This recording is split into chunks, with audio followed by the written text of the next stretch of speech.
Right then, so we look at the left hand one, we can see now the gap between hands and your legs there, quite a long way in comparison to the right hand side there. Now just the gap between the end of the mat there, where you were and where you are now, okay? By reaching out for the golf ball, puts tension towards the back of your shoulder blades there now, and secondly, with your arms out here, you're not going to be able to create as much control and or as much power because you're just stretching.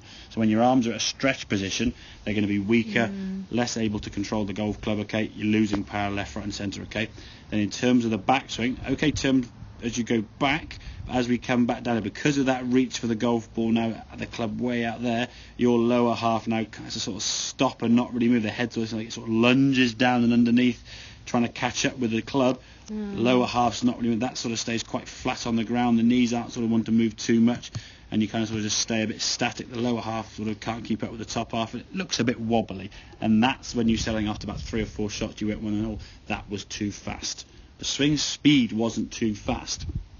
It was because you were reaching out for the golf ball. You had to try and stop the lower half movement to keep yourself upright, and when the lower half stops, the top half's always going to twist through fully, which is why we see sort of this dropping and lunging down with the head sometimes, and then of course we miss it, as you can see. So this one on the right hand side now, much better position now with your arms, the gap between your hands and your legs much closer.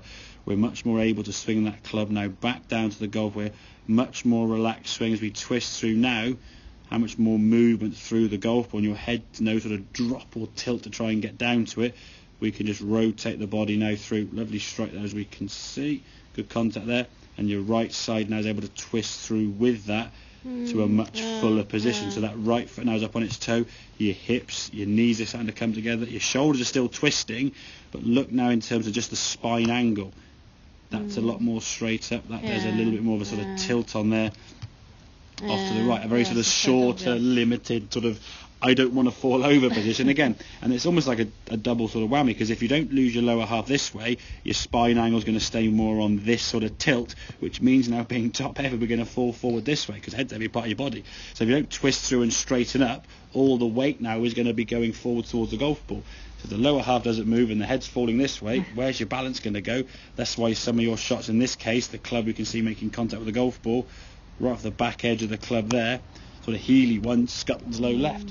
And I think then potentially when you have that contact, you'll go, oh, too close to the ball, I'll stand further back. Because after all, at the back end of the club, I'll just stand further from the golf ball, just right in the middle of the club. And then, of course, over time, you can sort of stand further and further. Your swing gets weaker and weaker and weaker because you're stretching more and more and more. Then your lower half can't move at all. You're reaching out for this golf ball.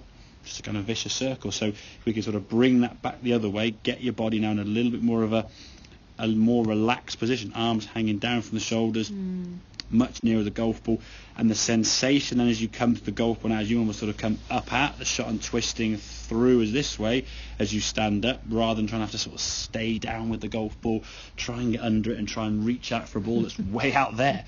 I mean, you think any task you do there, we sort of sat at your dinner table or sat in a car or a laptop, you do things in like this sort of space of control here. If you're trying to drive your car out there somewhere, it would hurt after a while, wouldn't it? If you had to drive from here to North Wales, or here to Scotland, shall we say, it would hurt the cross back of your shoulders there, wouldn't it? If you were driving that way, you'd have a real sore shoulder at the top of it when you finish there, okay? So the better we can set up to the golf ball in terms of that distance, we just let the arms hang down, it just gives you so much more control. And I think after a bit of time of just practicing, where's that tee in relation to me, I can actually now sort of get up out of the shot and twist, and I can use my body, use the ground to get some power, give it a full swing without A, feeling the fear of falling over, or B, that you're going to swing it too hard, as you said, or swing too fast.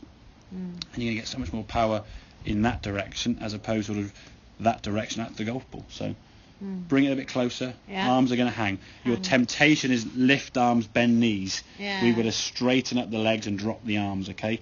That's one of the other ways, because if your arms are up there, then your knees sort of bend this way, that way, then you sort of straight up with your spine.